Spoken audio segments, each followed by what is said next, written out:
Hi hello నమస్తే welcome back to our channel.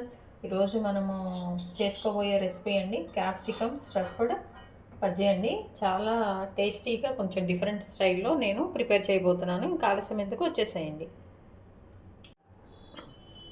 మనం ఇప్పుడు ఈజీగా చాలా టేస్టీగా క్యాప్సికమ్ బజ్జీ చేయబోతున్నానండి. కొంచెం శనగపిండి యూజ్ చేసేసి చాలా టేస్టీగా మనం ఇప్పుడు ప్రిపేర్ చేసుకోబోతున్నాం.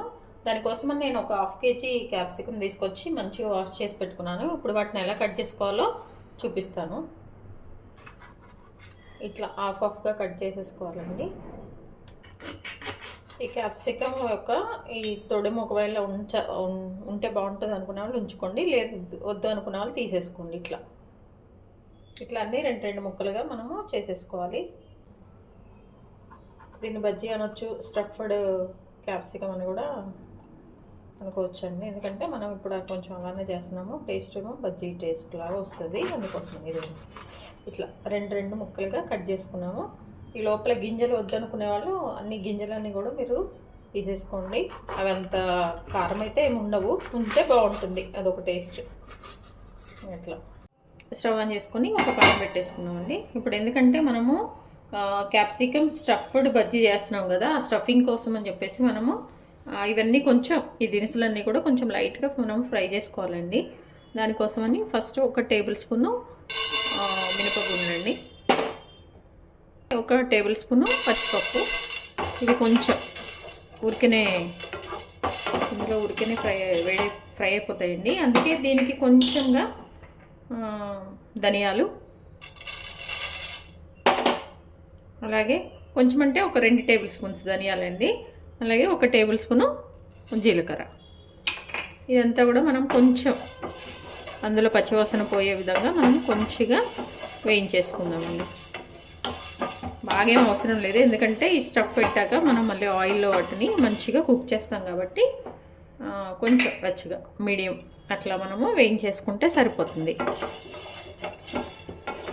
చక్కగా వేగిన వాటిని మనం స్టవ్ ఆఫ్ చేసుకొని ఒక బౌల్లో పక్కన పెట్టేసుకుందాం. మనము క్యాప్సికమ్ కట్ చేసుకున్నప్పుడు కానీ చేసుకోబోయే ముందు కానీ కొంచెం ఒక టేబుల్ స్పూను చింతపండుని వాటర్లో మనము నానబెట్టేసుకొని పక్కన పెట్టేసుకోవాలండి.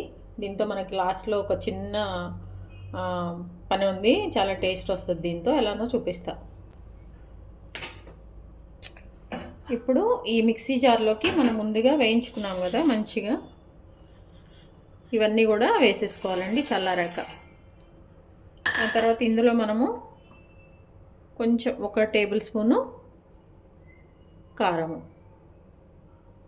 యాక్చువల్గా అందరికీ పెద్ద డౌట్ అండి, క్యాప్సికమ్ వండేటప్పుడు అందులో కారం వేయాలా వద్దా అనే ఉంటుంది కదా, అది చిల్లీ కదా, అందులో కారం ఉంటుంది కదా, మనం యాడ్ చేయాలా వద్దా అని. కానీ యాడ్ చేయాలండి, అందులో అంత స్పైసీ అయితే ఉండదు. అందులో ఇప్పుడు మనం ఈ సీడ్స్ అన్నీ తీసేసాం కాబట్టి అందులో కంపల్సరీగా మనం ఇప్పుడు కారం అయితే వేసేసుకోవాలి. మీరు యాజ్ యూజువల్గా దాన్ని అట్లే వండినా కట్ చేసుకొని వండినా కానీ కొంచెం లైట్గా కారం మీరు యాడ్ చేసుకోవాలండి. ఇదిగోండి, ఇప్పుడు కొంచెం సాల్ట్, ఒక హాఫ్ టేబుల్ స్పూను సాల్ట్, ఇందులోనే కొంచెం ఎల్లిపాయలు, కొంచెం పసుపు, అలాగే మనము శనగపిండి అండి, ఒక 3 నుంచి 4 టేబుల్ స్పూన్స్ శనగపిండి.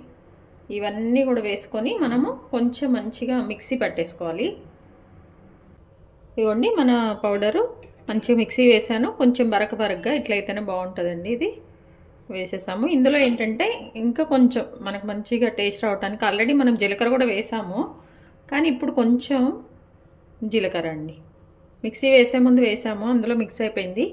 ఇప్పుడు ఈ జీలకర్ర చాలా టేస్ట్ వస్తుంది మనం తినేటప్పుడు, అందుకని ఇంకొక టేబుల్ స్పూన్ జీలకర్ర మనము యాడ్ చేసాం.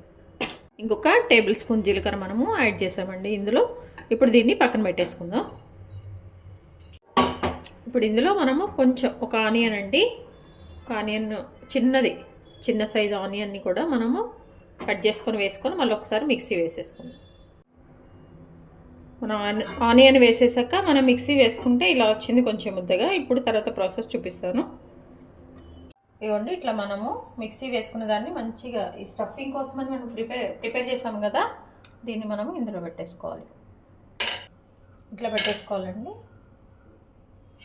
చాలా టేస్ట్ ఉంటుంది. ఇదిగో ఇట్లా మంచిగా అన్నిటికీ మనం ఇలా ఫిల్ చేసేసుకోవాలి.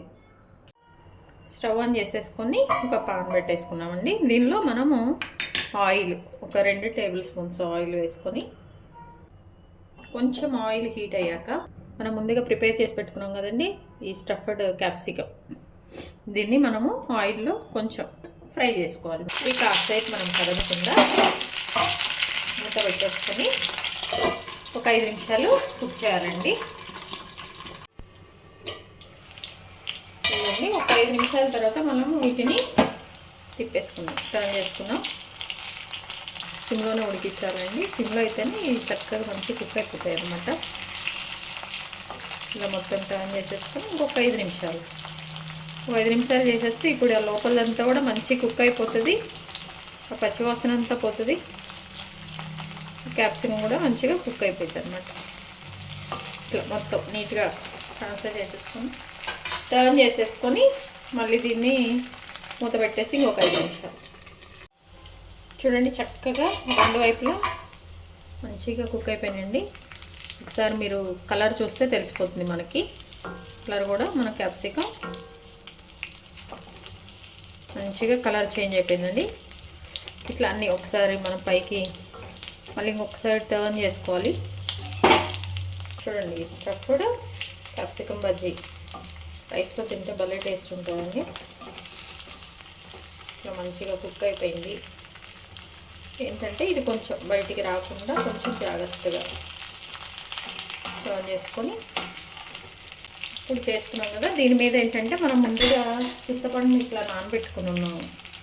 ఈ నానబెట్టుకుని ఉన్నాం కదా చింతపండు జ్యూస్ని, ఇది 1 టేబుల్ స్పూను దానిపైన